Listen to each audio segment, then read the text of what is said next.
T was at the time when Rimuru spoke to Gabil through the contact device.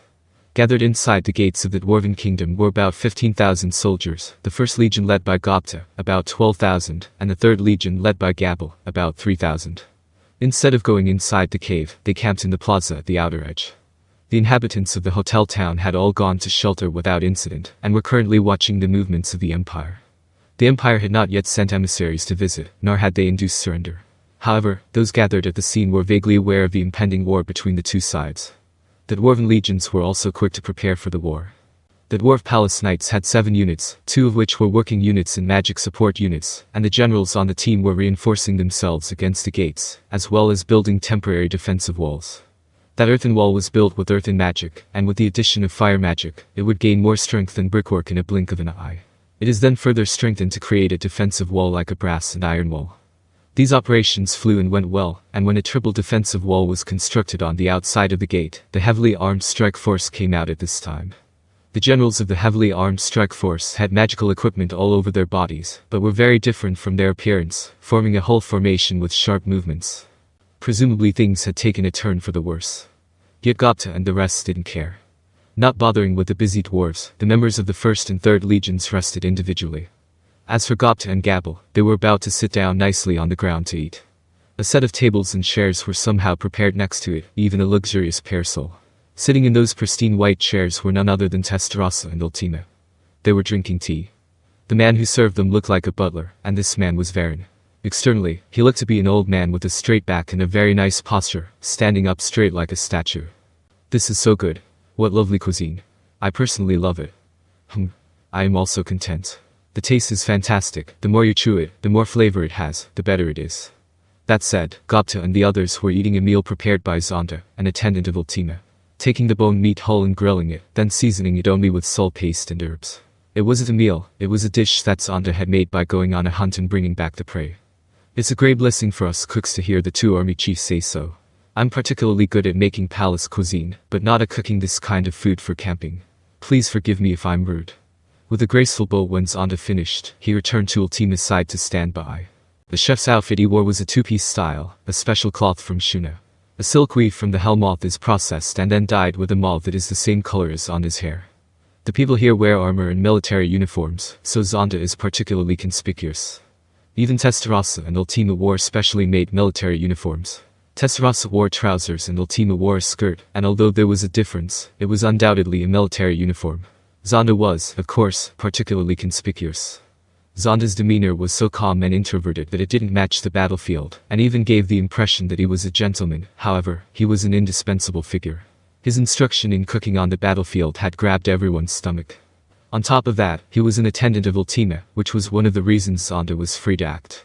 Ultima herself had a free-spirited personality, and as a consultative subject of the Gabil's army chief, she uses that authority to the fullest. Such a dignified attitude did not take the bitterness spewed out by other magical creatures seriously at all. In the Jur Tempest Federation, Ultima was already a celebrity. Few would dare to question her. This is not to my liking. There are also very few items. I wish there was more variety. I agree. Either it is simply grilled or cooked into a fondue pot, which seems a bit lazy. It's been a long time since I've met Miss Shuna and Mr. Yoshida. I hope you hone your craft more so that it will be more beneficial to me. Unlike the raving Gobta and Gabil, Testarossa and Ultima gave negative reviews. I apologize. Zonda immediately gave thanks. But Gabil said to Zonda. No, Mr. Zonda. I think Miss Ultima recognizes Mr. Zonda's handiwork, too. It's not really the taste that's the problem. Gabil suddenly uttered such a sentence, and the eyes of all present became fixed on him. Testarossa showed a look of interest. His words were denied, and Ultima was displeased. Zonda was in a panic, afraid he would displease his master. Varen looked bland and did not reveal his emotions. It was at this point that Gobta, who did not know how to read the atmosphere, asked a question. What does that mean? Good question, Mr. Gobta. It's actually nothing. Even I was often scolded by my sister. She wants me to look at things more in a female mood. So what exactly does that mean? Gobta gorged on the meat while asking questions. That's what it means, Mr. Gobta. If it's us, we can dine like this without looking at the others. But Miss Testarossa and Miss Ultima can't be like us, can they? Hearing this side, Zonda understood the meaning of Gabil's words, and at the same time dawned on him. Since they didn't need to eat at all when they hadn't acquired flesh before, something so basic had been overlooked by him, which made sense. The The discovery of so-called cuisine does not mean that taste is everything. Oh, it's not like Mr. Gabil to have such a great opinion. Thank you, I've been working on it too. That being said, this is actually sold from Lord Rimuru's side. Speaking of this side, Gabil began to talk about what had happened not long ago when he went to consult with Rimuru. I also want to be as popular with women as Lord Rimuru, what should I do? Asking me something like that. I'm also, no, nothing. Gabil, let me teach you a trick or two. If you want to be popular with women, you have to know how to compare your heart to her heart. In this way, I think the other person will naturally feel good about it. Gabil proudly said he once had such a conversation with Rimuru. Then I remembered what that Saka said. What Lord Rimuru was trying to say was, don't do things that would make the other person hate you. That's when I realized that it turned out to be so basic. Listening to Gabil's headline, everyone felt a sense of admiration. They thought to themselves, you're worthy of the name Rimuru. If he had heard this conversation himself, he would have blanched, but fortunately, Rimuru was not there. So no one was going to stop Gabil from making a big deal out of it alone. I'm sorry, Lady Ultima and Lady Testarossa. We'll definitely work harder next time and serve the dishes you expect. With a beautiful gesture of a bow, Zonda came in front of Ultima and Testarossa, and next knelt down to say the words. Oh, what a good servant you have. By comparison, my servants are. What are you talking about? As far as I'm concerned, Moss seems pretty handy too. And Xian, being able to hand over the job of agent, means he's good at paperwork, right? The servants under me are better at physical labor, and I envy having servants who can take care of those chores. That's true, perhaps you are right. It's futile to ask for something that you don't have. As if not seeing Zonda, who was kneeling on the ground, out of sight, Testarossa and Ultima continued to talk. That attitude looked cold in the eyes of Gobta and others, but in fact it was just the opposite. They were the pinnacle of all demons, and it seems to them that it is rare for them to praise others, or even to care about them. Knowing this, Varun and Zonda, who became the subject of the chat, were very nervous. At the same time, realizing that the masters were giving recognition, the mood became so intense that even their souls seemed to be burning. Yet there were still those who could not detect such an atmosphere. That man was Gobta. It's always a problem for girls. That's what it means, simply to be able to cut it into bite-sized pieces, and serve it better when you serve it. And I understand what Mr. Gabil is saying, but seriously, that's a pain in the ass. Mr. Gobta, even if you have that thought, you can't say it. This is the first step to becoming a gentleman. I learned this from Lord Rimuru's words. Geez, I know that. But this is a battlefield. Eat when you can, and don't be too extravagant about it. That's the right attitude to have at a time like this, and that's what I thought when I was in charge by being the army chief. What fun, Gobta boy. I'm starting to get excited. Yes, indeed. Fortunately, he was the one responsible for corresponding with me. Testarossa and Ultima responded with a smile. But there was no smile in their eyes at all. Ah, this is bad everyone, but Gobta thought so. First, wait a minute, Gobta-kun. Chief of the Gobta army. Let's get this here first. I think several of the intelligence marshals should have understood. Someone rushed to intervene to stop it, and it was one of Gobta's adjutants, named Gobchi. Gobchi knew that Gobta meant no harm, he was just being frank about his feelings, and it was because the two had known each other for a long time, and knew that Gobta was not wrong in what he said. Testarossa and Ultima were not angry with Gobta at all, simply treating him as a fun toy. But they were still demon primordials, and being treated as toys by them meant that. The fate of Gobta was like a candle in the wind. But just at this time, a miracle happened. Oh, Testarossa. Can you talk now? It was too late to tell, and Rimuru reached out to Testarossa through the communication network. Thus Gobta was saved. No problem at all.